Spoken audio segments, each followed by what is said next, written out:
자, 우리 교재, 먼저 이제 상규전 판례 보면은 우리 학생들이 이렇게 카페 같은 데 보니까 좀 말이 많던데, 지금 우리 교재는 이게 대법원에서 직접 이 판례를 다운로드를 시킵니다. 근데 그거는 대법원에서 직접 하는 거는 공모 개재 판례예요. 공모 개재 판례인데, 그러나 이제 공모 개재 판례가 있으면 공모 불개재 판례가 있습니다. 근데 재미가 있는 게, 그 시험에서는 공모 불개재 판례가 더 많이 나와요. 공모 불개재. 우리가 예를 들자면은, 이번에 14회 때 개과시 나왔지만, 여기도 있습니다. 그, 뱀수자죄에서 이제, 신문사 논설 주간이죠. 대빵. 우리나라 이제 최대 신문사. 거기서 이제 외국 여행하는데 이제 이렇게 찬종을 좀 받았잖아요. 몇 천만 원. 그랬을 때, 뱀수자죄가 성립하는가. 이번 14회 때 그 객관식 기출입니다. 그것도 공모 불개재 판례고, 그 다음에 우리 이번에 14회 때 사례로 출제가 됐던 왜 그 권리행사 방해죄에서, 기본적으로 뭐가 됩니까? 이것이 이제 집주인이 아들을 시켜가지고, 도랑을 이제 변경시켜라. 이걸 이제 변형돼서 이번에 사례로 출제가 됐는데, 역시 공모 불개재 판례입니다. 소위 말해서 미간행 판례. 그런데 이거 하느라 고생 많이 했습니다. 그래서 일일이 그 검색을 해갖고도 공모 불개재 판례도 여기다 다 집어넣어 놨습니다. 그렇기 때문에 어떤 저기에서도 공모 개재 판례만 다루겠다 이런 경우들도 많은데, 우리 교재에는 개재 불개재, 간행 미간행 판례 다 다뤄놨으니까는 그런 점은 염려 안 하셔도 될 것 같아요. 자, 그러면은 이제 3회 강의니까 빨리 한번 들어가 보시죠. 자, 먼저 4페이지 재형법정주의. 그래서 1번, 3번은 됐고, 명확성의 원칙, 4번 유추해석 금지 원칙입니다. 2번 잘 아시겠지만은 14에서 기록형에서 첫 번째 쟁점으로 출제가 됐었죠. 125cc 이하의 그 이륜 자동차, 즉 이제 바이크 음주운전을 했었을 때 그 사람을 갖다 폭행을 했다. 그랬을 때 이때 이제 특가법상 운전자 이제 폭행죄가 성립이 될 것인가, 요겁니다. 자, 요지 1번 보시면 특가법 5제 10 제1항은 운행 중에 이제 여객 자동차 운송 사업을 위해서 사용되는 자동차를 운행하는 중, 특히 이제 대표적으로 이제 버스 다 경고문이 달려 있습니다. 운행 중 운전자를 폭행하게 되면 몇 년 이하 징역 처한다. 절대 금지 이렇게 돼 있죠. 자, 바로 그 조항인데, 운전자가 여객의 승하차 등을 위하여 일시 정차한 경우를 포함한다. 우리 그 법무부 차관까지 지내신 분이 택시 타던데 요금을 정산하기 위해서 잠시 해놨는데 아직 그 운행 중입니다. 때려갖고는 그걸로 집행유예 판결 받은 게 불과 몇 년 전에 있었죠. 바로 그래서 이러한 경우도 여기에 해당이 됩니다. 자동차의 운전자를 폭행 협박하거나 이로 인하여 사고 또는 사망에 이르게 한 경우를 가중해서 처벌하고 있다. 여기서 특가법 5제 10 자동차는 도로교통법상의 자동차를 의미하고, 도로교통법상 원동기 장치 자전거, 그래서 배기량 125cc 이하, 우리가 흔히 말하는 그냥 뭐가 됩니까? 흔히 말하는 스쿠터. 그 정도 된다는 얘기죠. 그래서 제가 검색을 한번 해봤어요. 그랬더니 이륜 자동차가 많이 있는데, 이륜 자동차인데 400cc, 500cc. 그러니까 이제 완전히 미대륙 횡단하는 그런 것들은 자동차에 포함됩니다. 그래서 여기서는 125cc 이하이고, 요건 뭐냐면 이제 우리가 스쿠터 정도, 요것도 포함이 되는가 그랬을 때 요지 2번. 자, 자동차 관리법에 있어서 자동차의 범위에 모든 이륜 자동차가 포함되는 것으로 규정하고, 도로교통법 2조 18호 이제 이런 목에서 자동차 관리법 제3조에 정한 이륜 자동차 중 원동기 장치 자전거, 즉 배기량 125cc 이하, 이러한 경우들 이륜 자동차는 자동차의 범위에서 제외한다고 규정하고 있다라는 것들. 그러니까는 운전자 폭행죄에 있어서 125cc 이하 이륜 자전거입니다. 스쿠터 같은 거, 요거는 포함되지 않습니다. 그러나 이걸 넘어서게 되면, 그러니까 보통 우리가 이제 오토바이 타고 다니고 이건 125cc 이상입니다. 요거는 운전자 폭행죄에 해당이 된다는 것들. 자, 맨 아래줄 이와 같이 자동차 관리법과 도로교통법이 요거 기억해 두세요. 좀 이따가 이제 바로 나옵니다. 자동차관리법하고 도로교통법은 별개 법률입니다. 전혀 별개 법률이라는 거. 자동차의 범위를 달리 정한 것은 어쩌고 저쩌고 쭉 해서 위에서 네 줄 보면은 입법 목적이 서로 다르기 때문이다. 기본적으로 자동차관리법, 도로교통법 따로따로라는 겁니다. 입법 목적 서로 다르고 이제 별개 법률이라는 것들. 그렇기 때문에 자동차관리법의 조항이 도로교통법에 그대로 적용될 필요가 없고 반대도 마찬가지란 얘기입니다. 자, 그렇기 때문에 쭉 어쩌고저쩌고 되어 있는데 이 모든 것들 다 이렇게 한번 모든 것들을 요약해 놨습니다. 그래서 핵심 요약. 요게 이제 만약에 객관식으로 출제가 된다면은 요것이 이제 객관식 지문이 될 수 있는데 요약한 거 한번 보시죠. 1번. 자, 특가법 5제10 운행 중인 자동차 운전자에 대한 폭행에 의해서 정한 자동차는 도로교통법상 자동차를 의미한다라는 것들. 그래서 최소 125cc 이상의 자동차만이 여기에 해당됩니다. 2번. 도로교통법상 원동기 장치 자전거는 특가법 5제10에서 정한 자동차에 포함되지 않는다. 그러니까 이번에 기록형 여러분들하고 한번 좀 의논을 해봐야 될 텐데, 그냥 우리 그 종합반을 대상으로 이제 특별형법을 제가 강의를 안 했는데 특별형법을 강의를 했었을 때 요거는 제가 특별형법에도 기록형으로 제가 이제 요거는 해설을 해놨습니다. 해설을 해놨는데 기본적으로 이러한 경우에 있어서 125cc 이하가 이번 기록형에서 출제가 됐으니까는 이것은 특가법상의 운전자 폭행죄 자동차에는 포함되지 않기 때문에 단순 폭행죄가 성립되는 것이지 운전자 폭행죄는 성립되지 않는다. 바로 이것이 핵심이 되겠습니다. 3번 따라서 갑이 운행 중인 오토바이 운전자를 폭행해서 운전자에게 상해를 가한 경우 본지에서 정한 자동차 운전자를 폭행한 것이 아니므로 특가법 5제10 위반죄는 무죄가 됩니다. 그럼 형법상 단순 폭행죄만이 성립이 된다. 요거는 바로 뒤에서 또 보시겠지만은 작년 13회 때 기록형입니다. 이번에는 음주운전. 그래서 125cc 이하 스쿠터를 타고 음주운전을 했다는 겁니다. 그랬을 때 우리가 도로교통법에서 말하는 음주운전죄 해당이 됩니다. 해당이 되겠지만은 이것이 예컨대 125cc 이상일 때는 1년 이상 6년 이하 징역에 처해지는데 이 조항은 제가 못 외우고 있지만 적용이 되겠는가? 아니라는 거죠. 역시 적용 안 된다. 그렇기 때문에 1년 이상 6년 이하가 아니라 이때는 20만 원 이하의 벌금. 좀 이따 바로 뒤에 나옵니다. 그래서 그 조항이 적용된다. 작년에 또 역시 여기서 기록형에서 출제가 됐었고, 자, 밑에 이제 최근 판례 두 개가 있는데, 밑에 최근 판례, 요거는 23년도에 이제 법전을 모셔서 객관식에서 출제가 됐었는데, 이게 개간죄라고 합니다. 그래서 이 군형법상 개간죄고, 아시다시피 이제, 어쨌든 간에, 우리 때는 현역이 30개월이었었는데, 결혼을 마치면서 3개월이 이제, 이게 감소가 됐었습니다. 지금 18개월이죠.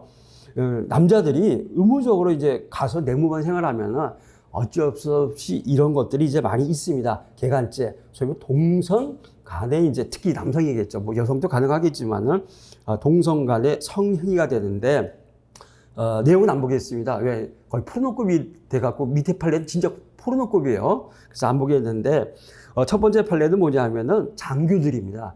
장교들이고 퇴근한 다음에 그 장교 숙소를 우리 때도 BOQ라 그랬는데 뭐 지금도 그러겠죠. 장교 숙소에서 이제 남성 장교끼리 성관계를 가졌다는 겁니다. 근데 요거는 개간죄는 해당하지 않는다. 무죄란 얘기죠. 왜? 아니 퇴근한 다음에는 자유시간 아닙니까? 그 다음에 이거는 이제 그 BOQ라는 거는 이제 숙소잖아요. 별개 숙소. 장교들 사택이란 얘기죠. 거기서 하는 것까지 국가가 간섭할 수는 없지 않느냐. 그래서 요거는 성립을 인정하지 않았습니다. 근데 그 밑에 최근 판례가 있는데 요거는 25년도 올해 2025년 4월 24일자 판례입니다. 근데 요거는 사병들이더라고요. 사병들은 이렇게 숙소 뭐가 사병수는 뭐가 우리 때 내무반이라 그랬는데 여기는 생활관이라고 바뀌었더만요. 우리 때는 내무반이라 그랬습니다. 생활관. 우리 뭐 드라마나 많이 보셨죠. 거기서 말하자면 이제 그 병장급이 이병급하고 이제 강제로 이거는 어떻게 보면은 동성 강간에 해당할 수가 있는 그런 성행위를 했다는 겁니다. 여기 포르노급이 있어요. 뭐 학문 성교도 나오고 뭐 이게 오랄도 나오고 뭐 이런 것들이 좀 나옵니다. 그랬을 때 기본적으로 근데 이거는 퇴근한 다음에 무슨 장교처럼 어떤 사택이 아니지 않습니까? 삐옥큐가 아니잖아요. 이거는 내무반에서 일어난 사건이기 때문에 이건 아니라는 거죠. 정도가 심하다. 이럴 때는 군형법상 개간죄가 성립할 수밖에 없다라는 것들. 자, 그래서 핵심 요약의 3번 한번 보시죠. 자발적 의사 합체에 따른 동성인 군인 사이 학문 성교 그 밖에 유사한 행위가 군이라는 공동사회의 건전한 생활과 군기를 직접적 구체적으로 침해하는 경우 군형법상 추행죄를 구성한다라는 것들.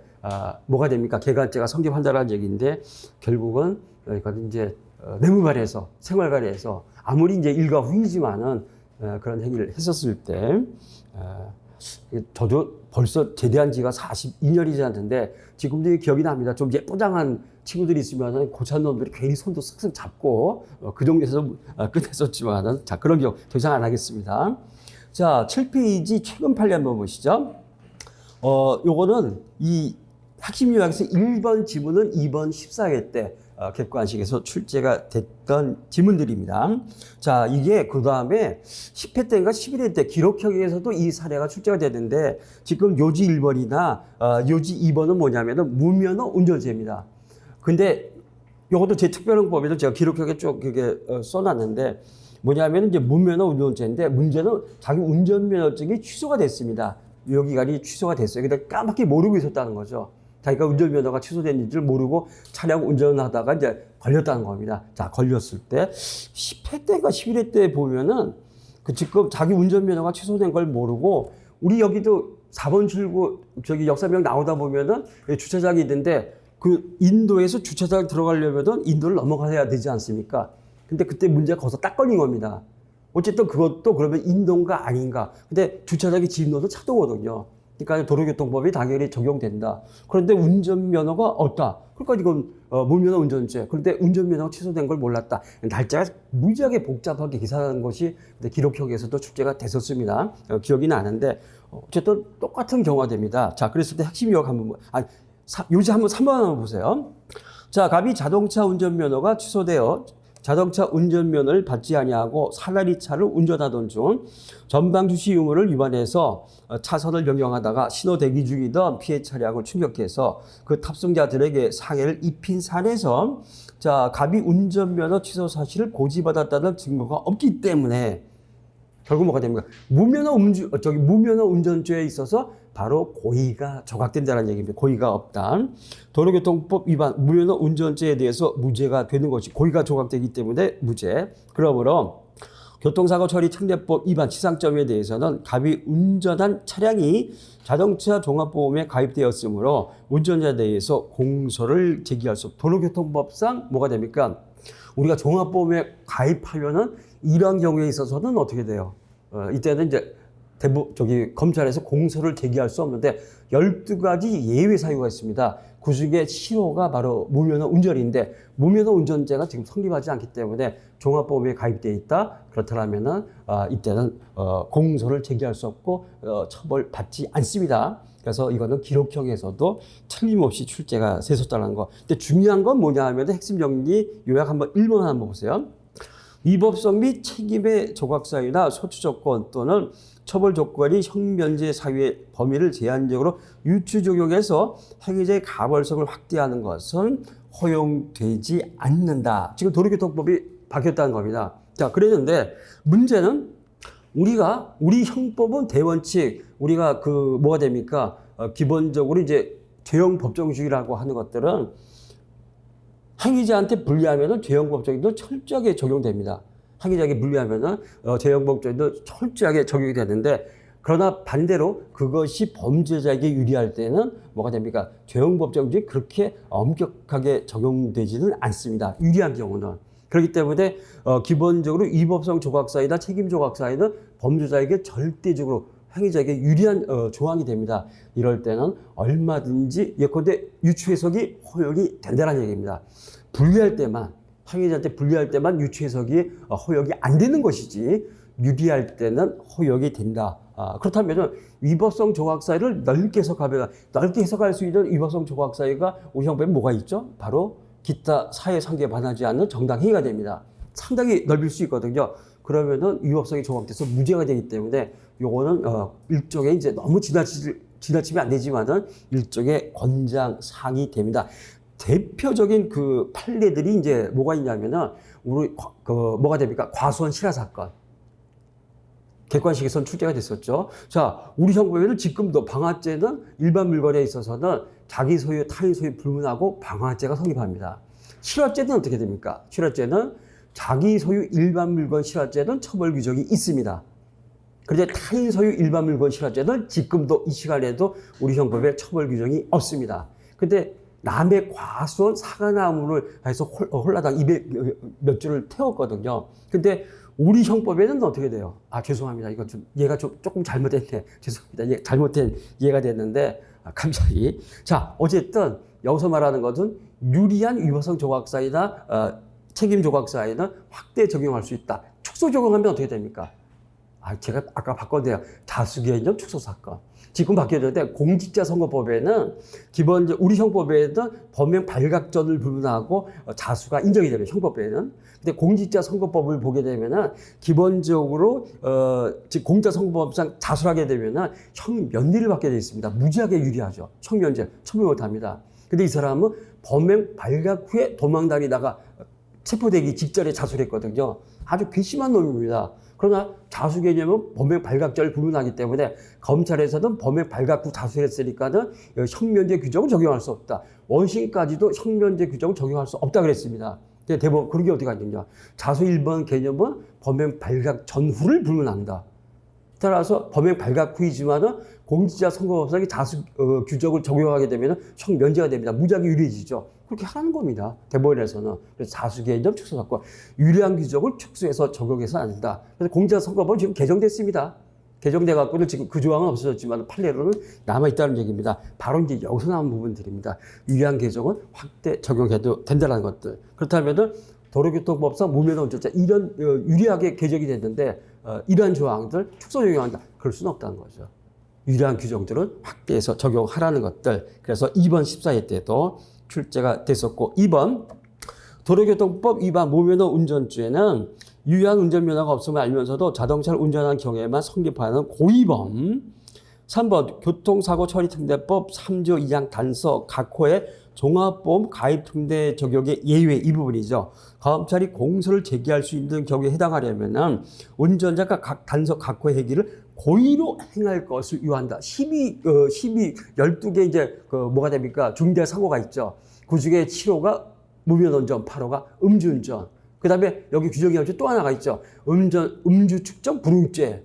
이런 것들. 이럴 때는 뭐가 됩니까? 설사 종합보험에 가입돼 있더라도 얼마든지 공소를 제기할 수 있는데 그 전제는 뭐죠? 바로 고의범이어야 된다는 것들. 근데 이거는 과실범이잖아요. 과실범. 그럴 때는 과실범인데 뭐가 됩니까? 이럴 때는 유리하게 적용해 줘야 되는데 어쩌면 당신은 교통사고를 일으켰잖아. 고의범이건 과실범이건 뭔 상관. 그래서 공소 제기하겠다. 무지하게 불리해진다는 겁니다. 그럴 수는 없다. 과실범은 빼줘라. 바로 이제 이런 의미가 되겠습니다. 4번. 운전면허 취소 사실을 알지 못하고 사다리 차를 운전하던 중 전방 주시 의무를 위반해서 교통사고를 일으켜 피해 차량 탑승자들에게 상해를 입힌 경우 무면허 운전에 고의가 없으므로 처벌은 불가하다는 것들. 그 다음에 12대 중대 사유에 해당하지 않기 때문에 이때는 뭐가 됩니까? 종합보험에 가입되어 있다. 그럴 때는 공소를 절대 제기할 수 없고 처벌받지 않는다. 자, 이렇게 되겠죠. 근데 늘상 매년 딱 한 번 이때 느끼는 거지만은 판례가 무지하게 깁니다. 기본서나 이럴 때는 이 판례 분량 못 가져갑니다. 다 축소해서 이제 중요 부분만 따가야 되는데 3개월 판례가 다 갖고 오는데 그 진짜 우리 수험생 스스로 줄이기 쉽지 않습니다. 그래서 처음부터 끝까지 저는 이렇게 다 줄여놨습니다. 자, 그 정도. 자, 그렇게 한번 보시고요. 자, 그러면은 최근 판례 그 밑에인데 요거는 지금 객관식에서 아직 본 시험은 출제 안 됐지만 법전형 모의 시험에서 출제가 됐는데 뭐가 됐냐면은 자, 요것도 이제 핵심 요약만 한번 보시죠. 이게 아동 성착취물입니다. 우리 문방 사건을 생각하시면 됩니다. 좀 이따가 보시겠죠. 박사방 사건도 있고 엠번방 사건들인데 문제는 이게 2022년 전까지는 소지죄만 처벌하고 있었습니다. 근데 원래 그 성인 음란물은 기본적으로 지금도 소지 행위를 처벌하는 규정은 없습니다. 그새 또 바뀌었나? 그런데 아청법에서는 아동 성착취, 아청법에서는 요게 2010년 년도부터 이미 처벌했는데 개인적으로 참 재미가 있는 게 지금 저기 그 민주당의 최민희 의원 그 양반이 발의해갖고는 이게 통과가 된 겁니다. 근데 저도 그때 최민희 의원이 누군지를 잘 모르고 이렇게 검색하면서 그때 많이 봤었거든요. 그때 통과가 돼갖고는 아청물은 소지만 해도 이제 처벌하는 규정이 이미 한 10여 년 전에 신설이 됐었습니다. 근데 여기서 그 소지 의미가 됩니다. 소지라는 것은 자기 그 다운로드를 받으면서 폴더에다가 저장을 해야만 소지가 됩니다. 그때만 폴더에다 저장하는 거, 그때만 소지가 인정이 된다는 것들. 자, 그럼 핵심 요약 한번 보시죠. 1번. 핵심은 폴더의 저장입니다. 자신이 지배하지 않는 서버 등에 저장된 다운로드 받는 거죠. 아동 청소년 이용 음란물에 접근해서 다운로드를 받을 수 있는 인터넷 주소 URL. 우리가 보이스피싱 때문에 우리 휴대폰을 하다가 URL 절대 누르지 마세요. 그래서 뭐가 됩니까? 앱 같은 거 절대 깔지 마세요.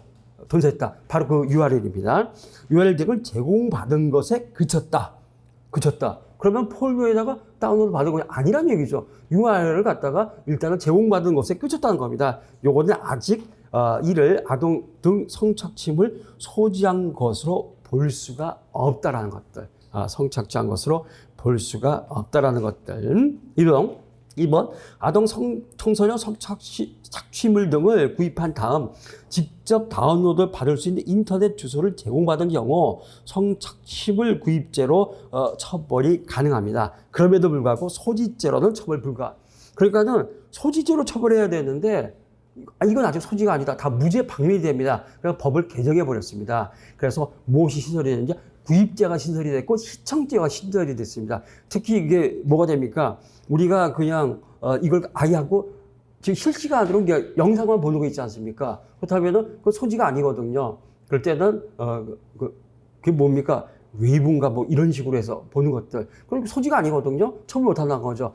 최근에 신설이 됐습니다. 구입죄, 시청죄가 신설이 됐고 법정이 똑같거든요. 굳이 소지죄로 처벌할 필요 없다는 겁니다. 시청죄로만, 구입죄로만 처벌해도 얼마든지 동일한 법적 효과가 있다는 것들. 따라서 3번. 아동 청소년 성착취물 등을 구입한 다음 이를 전송받아 시청했다. 그러면 아청물 시청죄로 처벌할 수 있다. 굳이 무리하게 소지죄로 기소할 필요가 없다라는 것들. 바로 이제 그러한 경우가 되겠습니다. 최근 판례 아래 판례도 마찬가지인데 이번에 육모에서도 출제가 되더라고요. 이번 육모까지 다 반영을 했습니다. 그래서 지금 법정의 모의시험 25년 이번 육모 거까지 다 봤는데 역시 한번 핵심 요약 한번 보시죠. 1번. 자신의 웹사이트에 아동 청소년 성착취물이 저장된 다른 웹사이트로 연결되는 링크를 게시해서 불특정 또는 다수인이 링크를 이용해서 별다른 제한 없이 성착취물에 바로 접할 수 있는 상태를 실제로 조성한 경우 아동 청소년 성착취물을 배포하거나 공연히 전시하는 구성요건을 충족한다. 공연 전시죄. 이거는 이제 업로드 시켰다는 겁니다. 업로드 이제 처벌행위가 되겠습니다. 2번. 아동 청소년 성착취물의 소지란 아동 청소년 성착취물을 자기가 지배할 수 있는 상태에 두고 지배관계를 지속시키는 행위를 말한다. 다운로드 받아 폴더에 저장시켜라. 그 다음부터 내 맘대로 하잖아요. 바로 이제 그 경우가 되겠고요. 3번.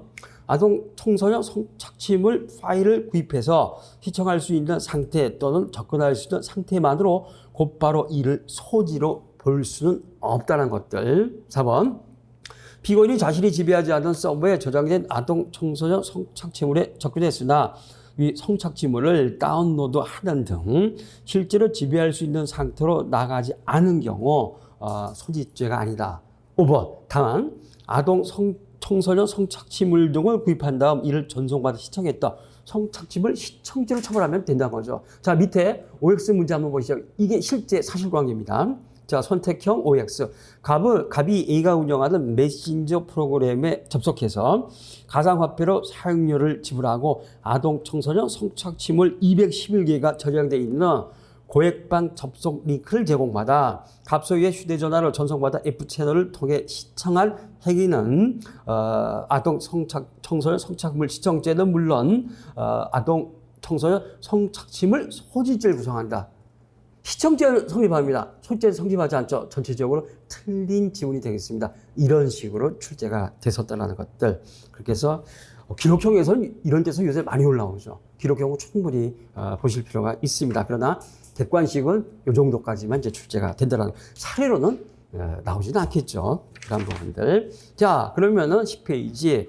자, 형법의 시간적 적용 범위인데, 자, 요 판례 객관식에서 2번 출제가 됐었습니다. 근데 이제 한 번만 해놨는데, 자, 1번.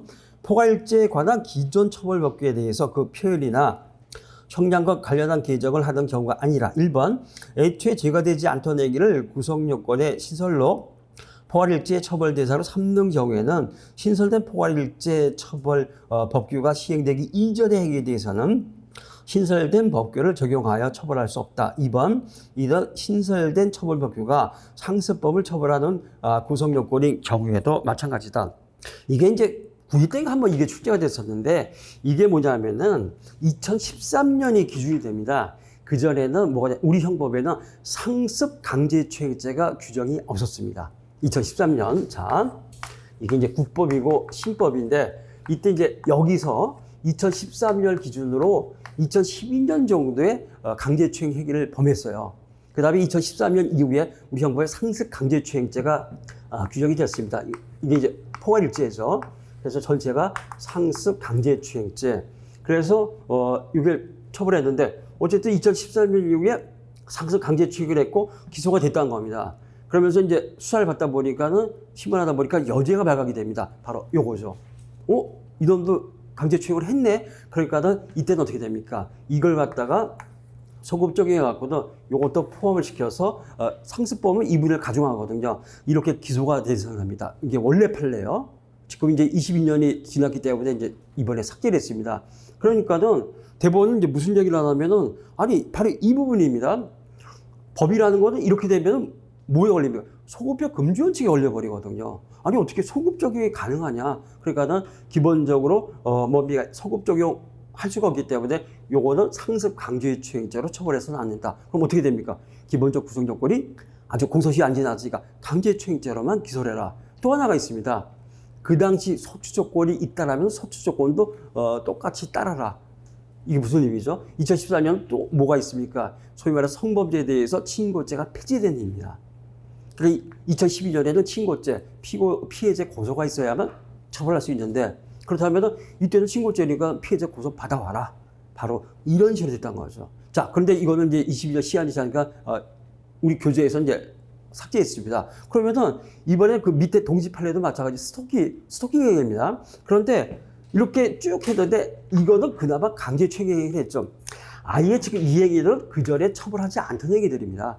처벌하지 않던 행위들인데 신설이 되면서 아예 상습법으로 가중처벌해버립니다. 그러면 그전에는 처벌 안 했거든요. 진짜 우리 노래 가사도 있고 우리 때 있죠. 10번 찍어 안 넘어간 나무 없다. 그 박누순 씨에 보면 100번 찍으면 넘어갈 텐데 그때는 막 대시하고 그러면은 그러니까 결혼하고 막 그랬잖아요. 요새 말로 뭐죠? 그 스토킹입니다. 그게 애정적인 행위가 아니에요. 그러다 우리 세대만 해도 이거는 애정행위고 이게 무슨 스토킹이야? 내가 사랑해서 그러는데 그게 스토킹이야. 바로 이런 얘기를 하는 겁니다. 완전히 변했죠. 그렇기 때문에 그전엔 처벌 안 했는데 지금은 그냥 스토킹 행위를 처벌하는 게 상습법으로 가중처벌한다. 그랬는데 그전에는 스토킹 행위 했어? 불과 하루 차이입니다. 하루 차이인데 미안하지만은 이거 그전에 이거 처벌하기 성범죄 금지 원칙 있을 수가 없다는 겁니다. 그래서 처벌할 수 없다. 그 개정된 이유 행위만, 신설된 이유 행위만 처벌을 해라. 바로 이제 그런 의미가 되겠고, 밑에 동지 판례도 스토킹이 똑같습니다. 근데 여기 날짜가 나오니까 비교적 간단하게 한번 보시죠. 자, 1번. 갑이 2018년 12월경부터 2021년 10월 30일경까지 일주일에 1회가량 A 운영 미용실에 찾아가서 내부를 관찰하거나 사진을 찍는 등의 방법으로 지속적으로 또는 반복적으로 스토킹 행위를 한 사례에서 1번. 스토킹 범죄 처벌 등에 관한 법률 시행 후인 2021년 12월 21일부터 같은 달 30일까지 사이에 일주일에 1회가량 있었던 스토킹 행위만이 스토킹 처벌 범죄 대상이 될 수 있고, 3번. 스토킹 처벌법 시행절이 2018년 12월부터 2021년 10월 20일. 22일부터는 처벌할 수 있는데 20일까지입니다. 하루 차이밖에 없죠. 그거는 처벌 못한다. 왜? 처벌 규정이 없었기 때문에. 근데 20일 이전, 뭐 19일, 18일 이것까지 소급 적용한다. 그건 있을 수가 없다는 얘기입니다. 먼저 죄형법적이 위반이 될 수밖에 없다는 것들 바로 이렇게 되겠습니다. 핵심 요약 1번. 애초에 죄가 되지 않던 행위를 구성요건의 신설로 포괄일제 처벌 대상으로 삼는 경우에 신설된 포괄일제 처벌 법규가 시행되기 이전 행위에 대해서 20일과 21일입니다. 딱 하루 전이죠. 상관없다는 겁니다. 어쨌든 이전이에요. 이전 행위에 대해서는 신설된 법규를 적용해서 처벌할 수 없다. 2번, 이런 신설된 처벌법규가 상습, 성착취물, 제작, 배포 등과 같은 상습법을 처벌하는 구성요건의 경우에도 마찬가지가 된다는 것들. 이런 경우가 되겠습니다. 객관식은 어쨌든 바로 이제 뒤에 있는 상습 강제추행죄지만 2번 이렇게 객관식에서 출제가 됐고, 자, 최근 판례 나왔습니다. 아까 125cc 이하 스쿠터, 전동기 장치 자전거, 바로 음주운전, 작년 13회 때 기록형에서 무지하게 그 길게 많이 써야 되는 바로 이렇게 출제가 됐었죠. 자, 그런데 이거는 객관식에서는 뭐 계속해서 나올 수 있습니다. 너무 깁니다. 근데 너무 길어서 밑에 핵심 요약해봤습니다. 밑에 또 이것과 관련된 판례들이 쭉 있습니다. 너무 기니까. 자, 핵심 요약 한번 보시죠. 1번, 형벌법규 자체 또는 그로부터 수권 위임받은 법령의 변경에 따라 범죄를 구성하지 않거나 형이 가벼워진 경우 형법 1조 2항과 형사법 326조 제4호에 따라 면소 판결 또는 형이 경한 힘법이 적용된다. 먼저 이게 흔히 말하는 법률의 변경의 문제입니다. 한시법의 추구표의 문제가 되겠습니다. 근데 이거는 사실 표제가 제목이 잘못됐었어요. 한시법은 형법에서 거의 의미가 없습니다. 한시법은. 그러다 제가 학부 때 제가 이제 형법청렴개혁이 1981년이거든요. 벌써 44년 지났습니다. 그때도 한시법의 추구표가 문제가 형법 교과서에 있었습니다. 근데 전혀 사실 형법상의 문제가 아니에요. 한시법은 언제까지만 위헌법이라는 겁니다. 그리고 그 법규를 위반했는데 그 법은 한시법이기 때문에 폐지가 돼버렸어요. 처벌 규정이 없어졌다는 겁니다. 상관없다. 어쨌든 처벌하는 당시에 그걸 갖다가 범했기 때문에 법률 폐지됐지만 추구표, 미래에서 과거로 거슬러 올라가는 것은 소급입니다. 추구는 과거에서 미래로 올라오는 게 추급이 됩니다. 처벌 규정은 삭제됐지만은 한시법의 추구표를 인정을 해서 얼마든지 처벌할 수 있다. 그러다 대법원이 여기서 두 개를 지시합니다. 일명 동기설이라고 합니다. 법률이 폐지된 동기를 살펴봐라. 그것이 단순한 사태의 변화에 불과하다. 단순한 어떤 사정의 변경에 불과하다. 그때도 국법의 추구표가 인정돼서 얼마든지 처벌 규정이 삭제됐지만 처벌할 수 있다. 그다음 두 번째, 그것이 법적 견해 변경일 경우. 부당한 조처에 대한 법적 견해, 이것을 처벌해서는 안 되는 것이 처벌했다. 그럼 이건 잘못된 거다. 악법이다. 그렇기 때문에 삭제됐다. 그때도 국법의 추구표를 인정할 수 없으니까 면소 판결해라. 이것이 대법원의 입장이었습니다. 여기서 이제 많이 출제가 됐었죠. 그런데 이 판례, 전원살제 판결입니다. 그거 필요 없다. 동의설에 따라서 뭐 단순 사태의 변화 또는 부당한 조처에 대한 어떤 법률적 고려 필요 없다. 폐지됐으면 무조건 이때는 처벌하지 말라는 얘기입니다. 폐지되면 이제 동기를 따지지 말고 무조건 처벌이 면소 판결을 해야 된다. 이렇게 일단은 바뀌었어요. 따라서 더 이상 동기설은 의미 없습니다. 판례가 수백 개입니다. 한순간에 사라집니다. 전혀 의미가 없다는 것들. 2번. 그런데 이러한 범위는 형면제, 법률의 변경의 문제입니다. 형벌법규가 고시정, 행정규칙, 행정명령, 조례 등의 구성요건의 일부를 수권 내지 위임한 경우에도 그 고시적 규정이 위임 입법의 한계를 벗어나지 않는다. 역시 동일하다는 것들. 하위법령이죠. 모법의 위임을 받은 하위법령에서 역시 그런 일이 일어났다. 역시 그렇다면 법률의 변경에 해당해서 면소 판결을 해줘라. 3번. 그러나 해당 형벌법규에 따른 범죄 성립과 처벌과 성립입 처벌과 직접적으로 관련된 형사법적 관점의 변화와 관련이 없는 다른 법률의 변경으로 인해서 가벌석에 영향을 미치게 되는 경우는 위 규정에 적용이 없다. 뒤에 판례들 3개 있습니다. 죄다 여기에 해당되는 판례들입니다. 뒤에 가서 한번 보시죠. 그러니까는 기본적으로 지금 법률이 변경된 이 법률에서 법률이 변경했는데 그것과 전혀 상관없는 법률의 변경, 전혀 상관없는 이럴 때는 뭐가 됩니까? 그냥 처벌해버려라. 이런 뜻입니다. 그 다음에 4번 스스로 법령의 유효기간이 특정된 한시법의 효력이 상실됐다. 위 규정의 적용은 없다. 이제 한시법에서는 어떻게 됩니까? 폐지됐어도 이때는 폐지됐지만은 그 적용됐던 당시에 법 규정 위반했거든요. 그럼 그대로 처벌을 하라는 겁니다. 어쨌든 판례 입장이 동기에서는 더 이상 전혀 의미가 없다는 것들. 전혀 의미. 제가 기억하는 한시법은 많이 있겠지만 기억하는 것은 동성, 동본, 금혼에 관한 민법상, 가족법상의 한시법입니다. 그래서 제 기억 78년도, 88년도 1년에 한해서 뭐가 됩니까? 동성, 동본도 혼인신고를 하게끔 해놨었습니다. 그래서 저도 이제 큰 여동생이 동성, 동본인데 그래갖고 혼인신고 못했어요. 우리 조카 태어났는데 동거인을 하다가 96년이가 위헌 판단 받고 동성 동본 그번 이제는 합법 그번이 이제 끝났죠. 근데 그 전에 제가 기억하는 한시법 그 정도밖에였습니다. 형법에서는 크게 기억나는 게 없습니다. 그러니까 지금 이 시간에도 교수님 교수조에 있는 한시법에 이렇게 이제 그 표제가 돼 있다는 것들. 5번 주치 킥보드 운전은 개정 도로교통법에 따라 종전보다 가벼운 주치 자전거 등 운전죄로 처벌이 된다. 무슨 얘기죠? 그전에는 125cc 이하 스쿠터 같은 거 이거는 음주운전죄로 돼갖고도 1년에서 6년 이하로 처해졌는데 이제는 어떻게 됩니까? 지금 20만 원 이하의 벌금이거든요. 그렇다면 이것은 법률의 변경이고 이거는 기본적으로 법률의 변경이야. 따라서 20만 원 이하의 벌금으로 때려라. 바로 작년 13회 때 기록해서 엄청 깁니다. 저도 이거 하는데 한 4일 걸렸습니다. 쭉 이렇게 문제 해설하는데 4일 걸렸는데 요거 아까 그 특별한 법 혹시 여러분들이 원하시면은 우리 종합반을 대상으로 해서 제가 요새 잘 들어오지 않으니까는 특별한 뭘 한번 오후 시간에 할 수가 있고 근데 또 이제 이제 삼선 들어가면은 시간이 없을 테니까는 근데 여러분들한테 제가 한번 따로 물어보겠습니다. 그때 한번 특별히 한번 보시면 요것들이 다 돼 있는데 그렇게 한번 보겠습니다. 그래서 20만 원 이하의 벌금에 처해진다. 자, 이렇게 돼 있는데 자, 다음 판례를 보세요. 이거는 법률의 변경의 문제가 아니라는 겁니다. 법률의 변경의 문제가 아니다. 최근 판례. 이것도 너무 기니까는 이게 뭐냐면은 바로 전동 킥보드인데 조금 아까 앞에 판례는 전동 킥보드예요. 요거 이제 음주를 했다는 겁니다. 근데 문제는 뭐죠?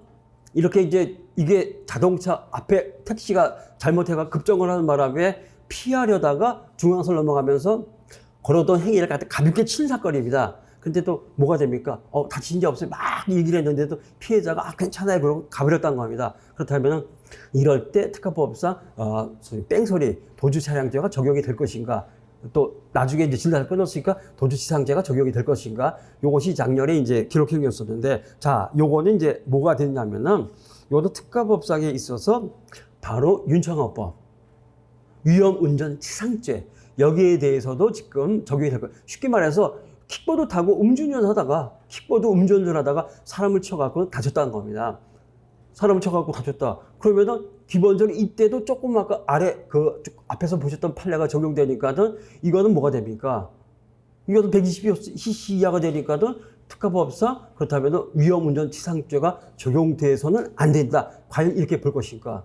그러니까 원심 판결도 항소심도 잘 몰랐어요. 그러니까 적용했던 겁니다. 대법원이 자 이렇게 판단을 내렸는데 핵심 요약만 보시죠. 자, 1번. 자, 특가법 5조 11제 1항 위험운전 등 치사상죄, 즉 윤창호법 원동기 장치 자전거에는 전동 킥보드와 같은 개인용 이동 장치도 포함된다. 음주운전죄에서는 포함 안 됐습니다. 음주운전죄에서는.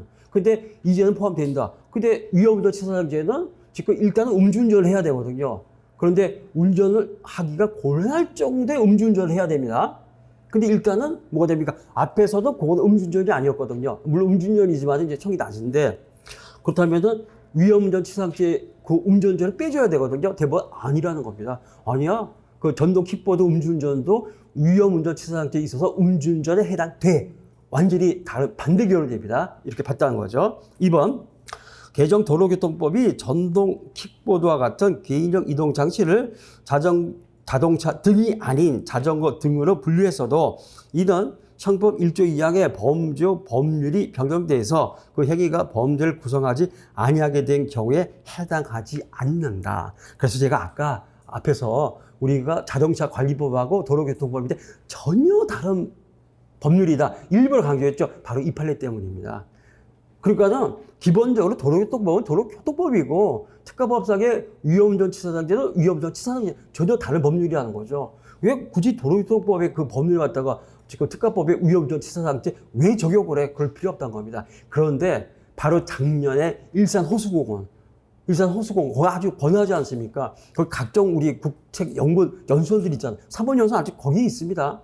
그렇게 됐는데 거기서 음주운전도 아닙니다. 이 친구들이 전동 킥보드 타다가 그 산책하고 있는 노후 부부를 갖다 치웠죠. 그 부인이 돌아가셨습니다. 남편이 크게 상해를 입었고 시뻘건 대낮에 술도 안 취한 상태에서 이거 킥보드 타다가 그 킥보드에서 사람 치면 죽을 수도 있구나. 죽을 수 있죠.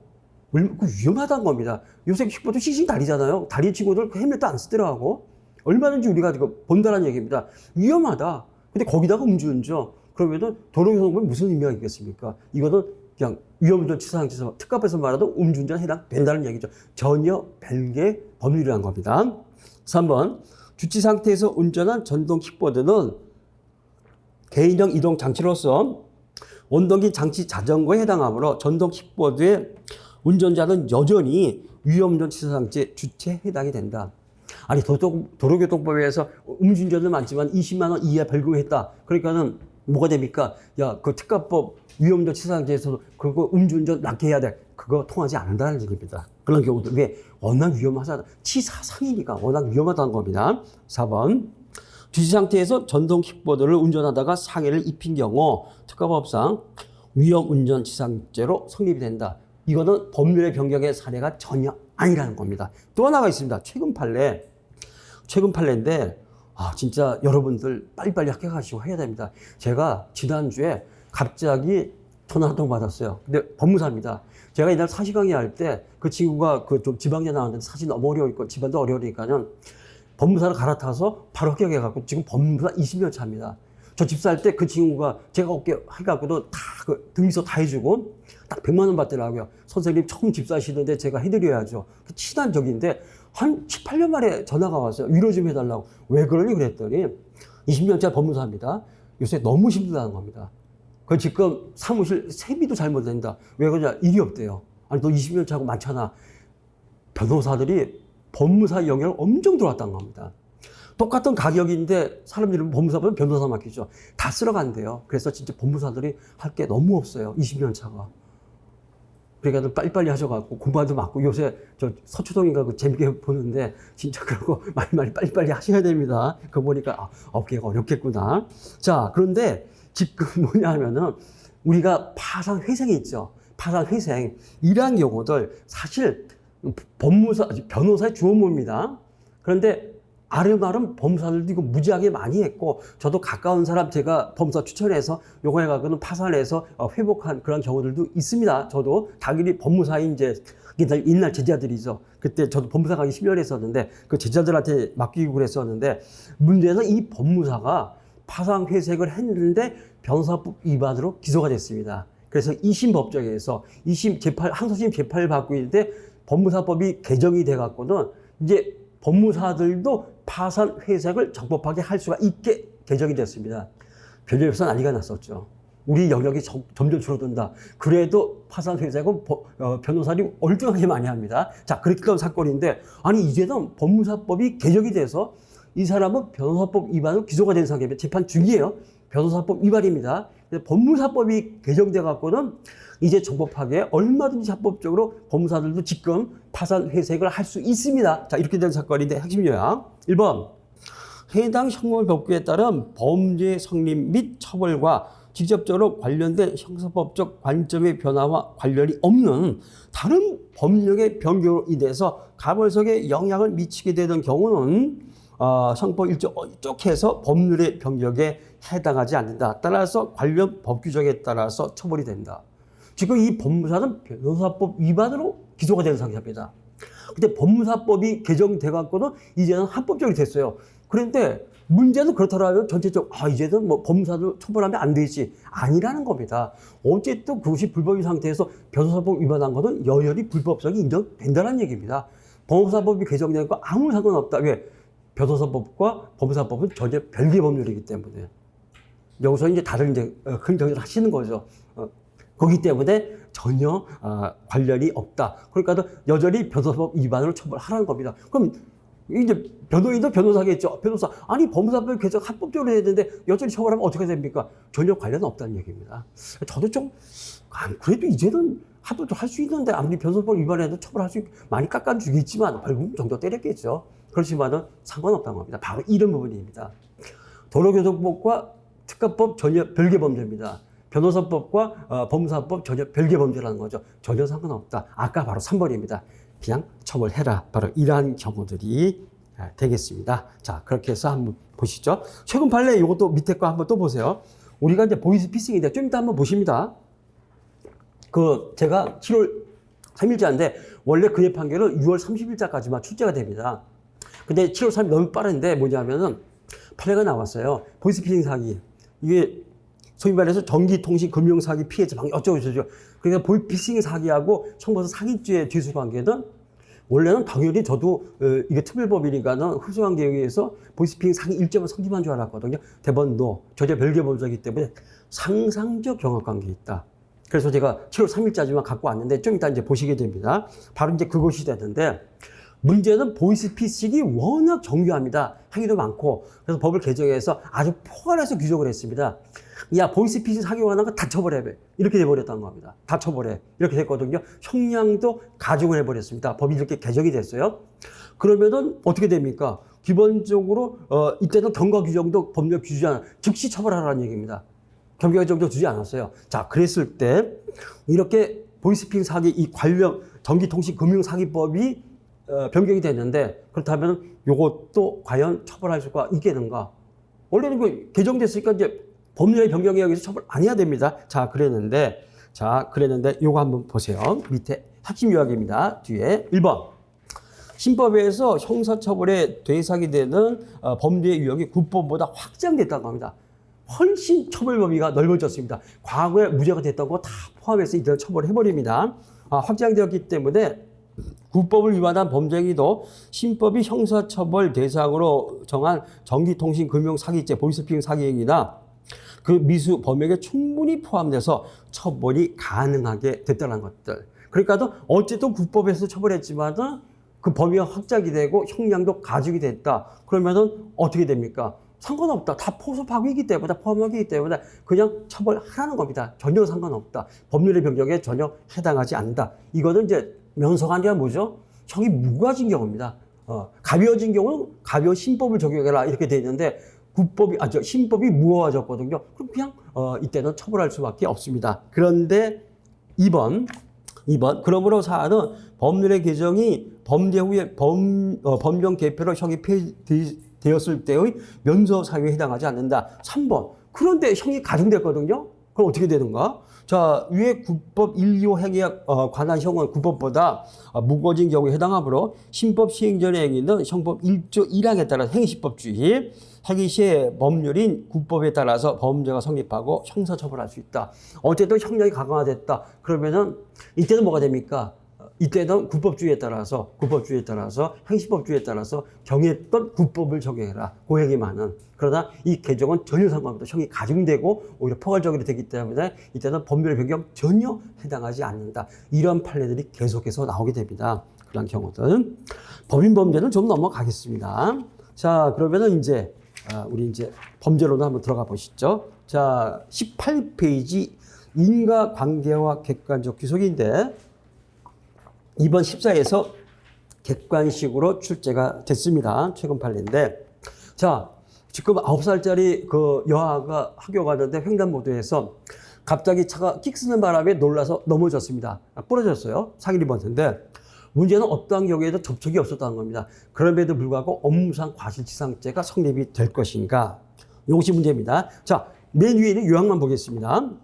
자동차 운전자가 통상 예견되는 상황에서 주의 의무를 다하지 못한 것이 교통사고의 직접적 원인이 되었다면 비록 자동차가 보행자를 직접 충격한 것이 아니고 보행자가 자동차의 급정거에 놀라 도로에 넘어져 상해를 입은 경우라 할지라도 업무상 주의 의무 위반과 과실행위죠. 교통사고 발생 사이에는 상당 인과관계가 인정이 된다는 것들. 직접 저쪽이 없지만은 뭐 CCTV 다 찍혔겠죠. 이거는 뭐 누가 봐도 애가 놀라서 자빠졌다. 그 원인은 딱 하나. 그러니까 과속하다가 횡단보도 앞에 급정거 끽 하는 상태죠. 뭐 못 받고 그런 경우 보행자가 놀라서 넘어졌다. 이것밖에는 뭐가 됩니까? 원인 관계가 없다. 그러면은 우리 이제 다설 중요하니까는 합법적 조건설에 따르면은 인과관계 인정됩니다. 상당 인과관계 당연히 인정되고 객관적 기속도 인정된다는 얘기죠. 따라서 업무상 과실사항죄로 얼마든지 처벌할 수 있다라는 것들. 그래서 이번에 객관식에서 출제가 됐고 그 다음에 19페이지 그 위에 처음 판례. 자, 의료사고에서 의사의 과실과 결과 발생 사이의 인과관계를 인정하기 위해서는 주의의무 위반이 없었더라면 그러한 결과가 발생하지 않았을 것임이 증명돼야 된다. 바로 이게 합법적 대체행위 이론입니다. 합법적 대체행위 이론이고 지난 일순환 때 1회 때 제가 이거 사례로 출제됐었습니다. 지금 우리 이제 3순환 때 객관식 지금 작업하고 있는데 거기서도 객관식으로도 위험 증대해서 출제를 했습니다. 그래서 객관식에서도 이제 3순환 때 보시게 될 텐데 기본적으로 틀림없이 주의의무 위반 행위, 과실행위 있습니다. 사망의 결과 발생했습니다. 과실행위도 있고 주의의무 위반 행위도 있고 사상의 결과도 발생이 됐어요. 근데 문제는 주의의무 위반, 과실행위만 갖고 처벌할 수 없다는 겁니다. 문제는 양자 사이의 객관적 기속이나 상당 인과관계가 인정이 돼야 됩니다. 그런데 우리 대법원 판례라든가 다설은 어떤 입장을 취하죠? 바로 무죄 추정설을 취합니다. 그러한 얘기가 없었더라면 그러한 결과는 발생하지 않았을 것이다. 이 관계에 있을 때는 어떻게 됩니까? 아니, 당신이 그 실수 안 했으면 과실 없으면 저 사람 안 죽었어. 그러면은 당연히 이럴 때는 뭐가 됩니까? 그 확률은 80에서 90% 그 정도다. 확실성에 가까운 개연성이라고 얘기를 합니다. 그 정도면 뭐 처벌해야죠. 이럴 때는 객관적 기속, 상당 인과관계 인정해서 업무상 과실사상죄가 성립됩니다. 그러나 그 이하다. 80% 미만이다. 80% 미만이다. 결과 발생했을지 발생하지 않았을지 잘 모르겠다. 모를 때는 어떻게 됩니까? 피고인에게 유리하게 무죄 추정의 원칙에 따라서 이때는 객관적 기속 상당 인과관계 부정하라는 겁니다. 과실미수가 되겠죠? 과실미수는 처벌하지 않습니다. 이것이 바로 합법적 대책이론 10회 때 사례에서도 출제가 됐었습니다. 10회 때 사례에서도 출제가 됐다는 것들. 자, 그러므로 밑에 중심 부분 거기서부터 한번 보세요. 두 번째 단락 그러므로 의사에게 의료 행위로 인한 업무상 과실치상죄를 인정하기 위해서는 의료행위 과정에서 공소사실에 기재된 업무상 과실의 존재는 이것만 갖고 처벌 못한다고 합니다. 이것만 갖고 과실행위가 있다? 입증이 됐습니다. 이것만 갖고는 처벌 못하고 객관적 기속, 상당 이관계 일단 인정해야 됩니다. 존재는 물론 그러한 업무상 과실로 인하여 환자에게 상해, 사망 등 결과가 발생한 점에 대해서도 엄격한 증명에 따라서 합리적 의심의 여지가 없을 정도로 증명이 이루어져야 된다는 것들. 즉 객관적 기속이다. 상당 인과관계에도 뭐가 됩니까? 검사의 엄격한 증명에 따라서 반드시 그 확정 지어라. 그래야만 처벌할 수 있다. 그것이 불투명하다. 불확실하다. 무죄 추정의 원칙에 따라서 이때는 처벌할 수 없다는 것들. 이럴 때 좀 이따 방법 또 나오는데 처벌할 수 있는 이론이 뭐죠? 물론 소설이지만 이거 객관식용 처벌할 수 있는 이론이 위험 증대설입니다. 위험 증대설. 자, 그러한 경우들. 그래서 그러나 이건 소설이고 다설 판례는 무죄 추정설 처벌할 수 증명이 이루어졌는데 그런데 증명이 이루어지지 않았습니다. 모르겠다. 80% 미만이다. 그때는 처벌할 수 없다는 겁니다. 바로 그러한 경우에 해당이 된다는 것들. 그 정도. 근데 지금 판례가 많이 없습니다. 판례가 많이 없는데 그런데 이제 문제는 뭐냐면은 우리가 워낙 이거는 뭐 이번 3사 때 또 사례 또 출제했습니다. 우리가 객관적 기소에 상당 인과관계 기본적으로 제일 중요한 것들은 다른 사실의 개입입니다. 틀림없이 사격을 했는데 사망 결과 발생했고 중간에 다른 사실이 개입니다. 이때 우리 대법원 다설이가 판례 입장은 뭐죠? 이럴 때 그러한 다른 사실의 개입이 일반인 평균 입장에서 예견 가능성이 충분히 인정된다. 그때는 객관적 기소이나 상당 인과관계가 인정돼서 이때도 기수범으로 처벌할 수 있습니다. 그러나 예견 불가능하다. 객관적 기소이나 상당 인과관계가 부정돼서 미수로만 처벌할 수 있다. 과실범일 때는 과실미수로서 무죄가 된다는 것들 아주 중요합니다. 뭐 3수 때 또 출제했으니까 한번 써보시면 되겠습니다. 일단 판례는 지금 최근에도 몇 개 없습니다. 이번에도 왜 그 60대 남성을 때려갖고는 이 사람이 이제 병원에 입원했는데 좀 장기간 입원했는데 합병증이 도져갖고는 사망했거든요. 그랬을 때 뭐가 됩니까? 충분히 예견 가능하죠. 60대 이상의 그 이제 요새 노인이라 그러면 큰일 납니다. 어쨌든 작년이고 장기간 입원하다가 합병증을 사망할 수 있는 건 충분히 예견 가능하기 때문에 객관적 기소이나 상당 인과관계가 인정돼서 상해치사죄 이번 육모에서도 이 판례 또 출제가 되더만요. 또 출제가 됐는데 지금 여기는 없습니다. 그렇게 한번 보시고요. 자, 구성요건적 고의와 사실의 착오는 판례가 뭐 있을 리가 없고 그냥 여기 이제 객관식 대비해서 참 많은데 우리는 뭐 그 상기전 판례니까는 자, 과시범 한번 보시죠. 자, 최근 판례입니다. 바로 요것도 핵심 요약 한번 보시죠. 이게 대학교 종합병원입니다. 대학교 뭐 종합병원인데 자, 여기서 교수님, 내과 과장님이세요. 이제 교수님이 전공의들한테 레지들한테 지금 지시를 했던 겁니다. 그런데 위내시경이거든요. 근데 이제 천공 구멍 뚫려 응급조치를 못 해갖고는 뭐가 됩니까? 환자가 사망한 사건입니다. 담당 그 전공의는 업무상 과실치사죄로 처벌받았겠죠. 문제는 그 업무 지시한 교수님, 내과 과장, 이런 경우가 됩니다. 그랬을 때 우리는 뭐가 돼? 수직적 업무관계 또는 수평적 업무관계.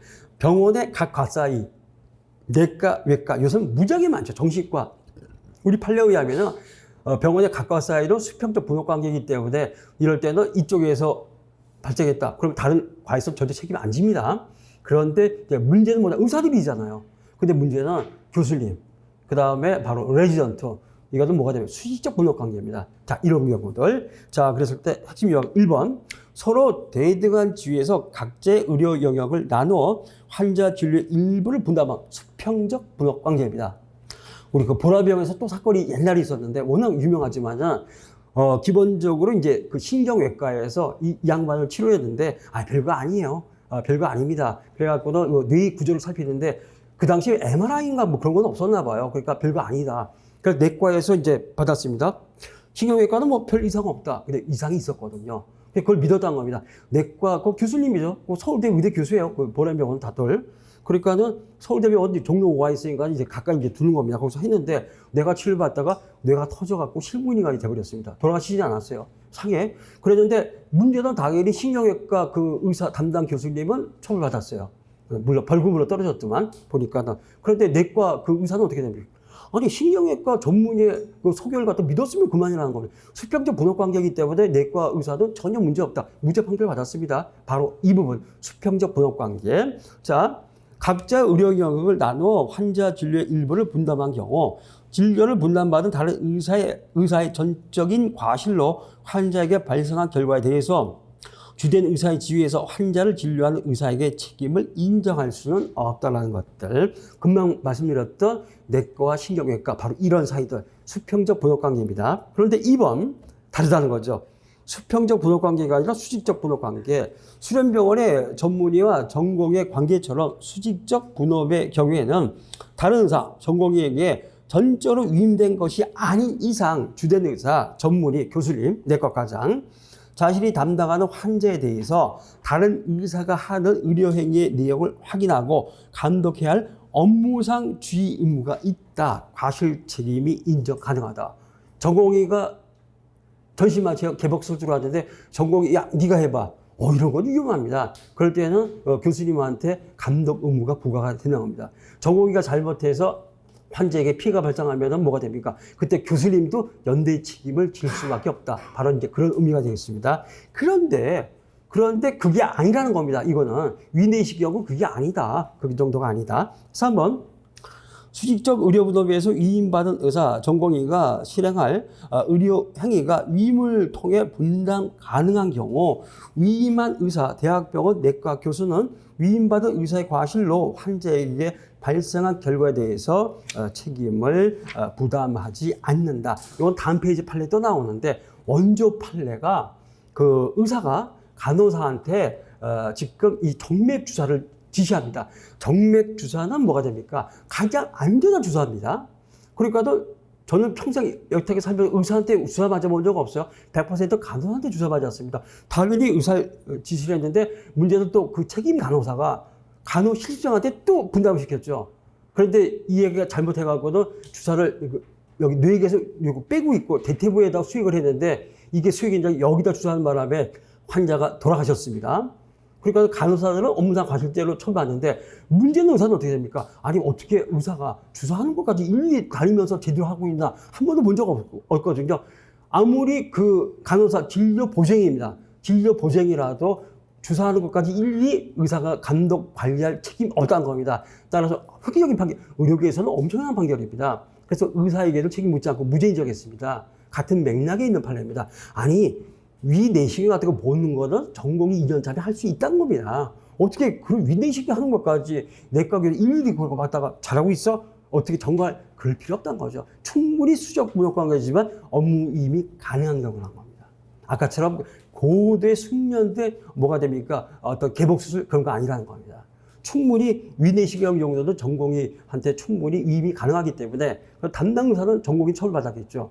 그러나 그것을 지시한 내과 교수님한테 또 책임 물을 수 없다. 과실 인정 안 된다. 바로 이제 그러한 경우가 되겠습니다. 자, 22페이지 이거 한 번만 보시고 좀 쉬시죠. 최근 판례, 이건 의사 대 간호사인데 한번 보세요. 1번, 간호사가 할 수 있는 진료보조행위. 그런데 지금 의료법에 보면은 간호사는 진료보조행위를 합니다. 의료행위 못합니다. 간호사가 의료행위를 하게 되면은 그건 의료법 위반입니다. 근데 작년이가 법 통과됐죠. 간호사들도 위상이 엄청 올라가서 준의료행위까지는 충분히 가능합니다.